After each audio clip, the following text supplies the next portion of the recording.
Hello and welcome to Hank Games Without Hank.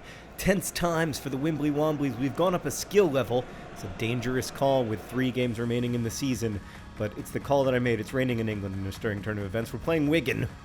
They're very good in real life. I don't know if they're good in this game. We'll see. But I think they actually went up to the championship this year. Today's topic comes from a Project for Awesome donor. I apologize for getting to this one late, Jimmy, but I had to read a Ron Chernow book in order to be able to solve your problem. That's right, I read a book for you. Let it never be said that I am not committed to problem solving. This problem comes from Jimmy, who writes, "My problem is that there aren't enough videos of my favorite semi-professional FIFA players singing the praises of my favorite biographers." As you can see, we're winning the league. It's going to be us and Blackburn at the end, but we need to win at least one of our last 3 games to win the season. So we're going to try to do that. That's right, I would like you to spend a video talking about the great Ron Chernow, the man who told Hamilton's story. Okay, so full disclosure, Jimmy, hadn't read a Ron Chernow book, but now I have. So I did it. I actually ended up reading 2. That's how much I enjoyed the first one. I read the biography of Grant that just came out, which I thought was really interesting. The thing that struck me with both the biography of Hamilton and the biography of Grant is that we like essentializing narratives. Like, we like straightforward narratives that make sense. And we like to tell stories about historical figures that can be summarized in like a sentence. And this is something that Chernow talked about, especially in the biography of Grant, that we like to view Grant as a great general and a poor president and a raging alcoholic, because that is a straightforward, 3-pronged summary of a person's career and life. And a lot of times biographies can take that same approach, not of course like to that level of straightforwardness, but a lot of times they will have a thesis on what the core of someone's character was, or what the defining part of their experience was. A famous example of this is there's a great biography of Mark Twain called Mark Twain, Samuel Clemens and Mark Twain, maybe, but it's basically devoted to this idea that Mark Twain and Samuel Clemens were 2 sides of the same person, and that the Mark Twain part of Mark Twain was writing stories that made fun of the sort of like purportedly civilized world, while the Samuel Clemens part of Mark Twain was like trying to live in that purportedly civilized world and go to all the fancy parties and have all of the cool relationships and be a celebrity and be in with the in crowd of 19th century New England life, while he was writing about people who were very, very, very, very different from that, and in many times and in many places excluded from that that kind of life. And that is an interesting thesis about who Mark Twain was at his core. And I still love that book. It's by Justin Kaplan. But it is also a complete oversimplification, right? Like, oh God, oh no, oh geez, Louises! Oh. This new skill level is disastrous, Meredith. We had all the possession, and then Wigan, admittedly, Wigan are very good, but still, Wigan just scored very quickly. Nick Powell is one of several Wigan players I tried to purchase unsuccessfully. Anyway, we're not going to give up hope here, just as Alexander Hamilton did not give up hope when it looked like his life was going to be nasty, brutish, and short. So that's one thing that really struck me about Chernow's approach to biography. The other thing is that I think maybe because he isn't a professor, I don't know how much you know about. I'll just introduce you to the career of this guy real quick. Ron Chernow. He was a freelance writer for a long time. Has a very good formal education, but I don't think he was ever a professor. His wife was a community college teacher, but he worked as a freelance writer for a long time. And then in the 80s, he went and got a day job. I think he was born in 1937, so he would have been about 40 when he went and got his day job. He went and got a day job and worked at a day job doing financial services writing stuff.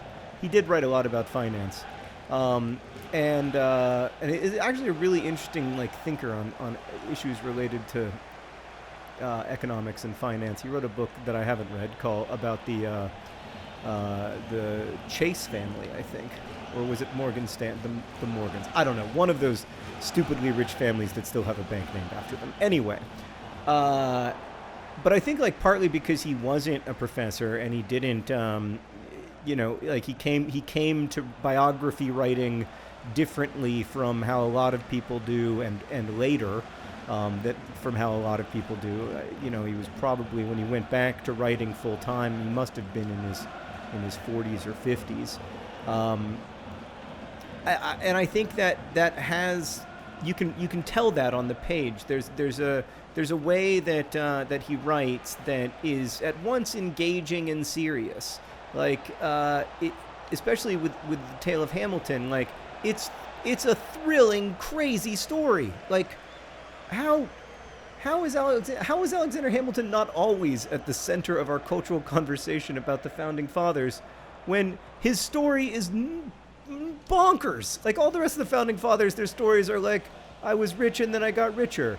I guess Ben Franklin has a reasonably good founding story, but like even that, there's a little bit of BS in it. There's no BS whatsoever in Alexander Hamilton's life story. The guy genuinely came from extreme poverty, and he had absolutely no chance to become the person he did, except that the person and the historical moment met in beautiful and fascinating ways.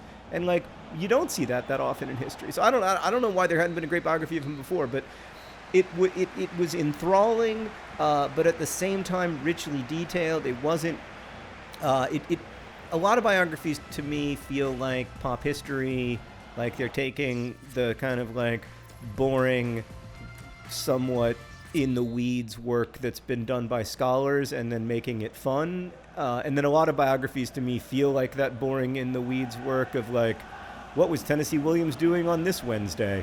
On this Wednesday, he reported in his diary that he ate 4 pounds of oysters. I did recently read a biography of Tennessee Williams that was like that, and I was like, I don't care at all what he had for dinner. Like, I think it's great that you have access to that information, but like, I feel like just because you know it doesn't mean it's interesting. And I never felt that way reading Chernow's biographies. I was really impressed, I have to say. I wasn't necessarily a believer going into this process, Jimmy, but I was really, really impressed. So those are the two things that I think are important and like kind of worth considering when you're doing your own academic writing. Oh crap, Burger. Well, I mean, I'm not good enough for this skill level, Meredith. It's pretty, or maybe it's just that I need to acquire this Powell fellow. I've been thinking. All right, we're gonna change formations because that always works. We're gonna change formations, maybe make a couple changes. Just give the squad, just take a breath. We're gonna go 4-3-3, holding, just in an attempt to hold on to something here. We're gonna go with John Green. We're gonna go Bennett over here. Trotter's gonna come off. Lyle Taylor's gonna come on, running down the wings. The Montserrati and King. And then Oreo Baskets is going to stay right where he is. I feel like the weak part of this is actually the Dean Parrott part, and we need to bring on Abdu and give him a chance to show us some of the magic he's been showing lately.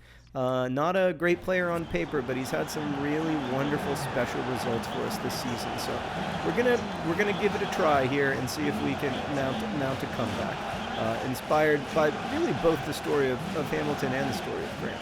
So, but the thing I was going to say is that I think, even if you're doing like academic writing in the sense of like writing like 10th grade term papers, or like writing materials for a book club about a nonfiction book, I think it's a very interesting approach to not come at it from that essentialist way of like, I shall form a thesis and then defend the thesis over the course of 6 paragraphs and then repeat the thesis in the conclusion.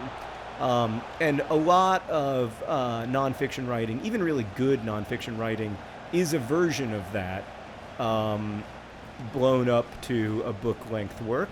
And that's not to say that there is no thesis. There is a thesis in both the Grant biography and the Hamilton biography, but the thesis is in part like, this is complex, which I find very compelling. and a little bit that there's not enough of in this world. That's not a bad ball, and it's Lyle Taylor at the corner. Oh, it dribbled in. It dribbled in. Meredith, the dream is alive. Lyle Taylor lost an arm. It's a tragic story, but the dream is alive. Lyle Taylor. Is it an own goal? He humiliated the goalkeeper. He went armpit on him. Oh my God. Tell me it's an own goal. Tell me it's an own goal. Lyle Taylor celebrated it. It is an own goal. Yes! Yes! It's my favorite kind of goal. Oh boy. Oh gosh. Okay. All right. Whew. Excitement. Okay. Yes. Everything's coming up roses, guys. The comeback is on. We just have to score one more goal. And it might even be that 1 point would be enough to ensure our victory in the championship, or into our victory in League One, and then we move into the championship.